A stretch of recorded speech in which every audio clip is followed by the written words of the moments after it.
niloloko ako kasi akala ko magpapaano lang ako sa doktor. Yung pala kailangan ko mag-check up. Diyos me dahil wala pa akong pera.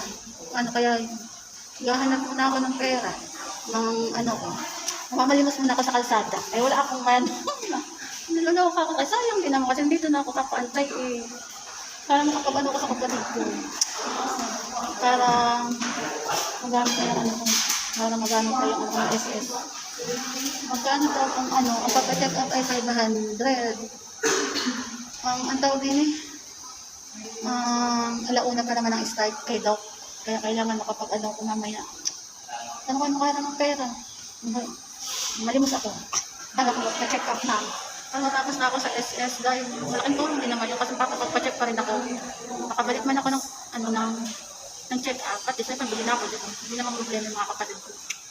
So dahil pahinga muna ako kayo napakainit. Kasi napakadilim. Kasi sobrang init.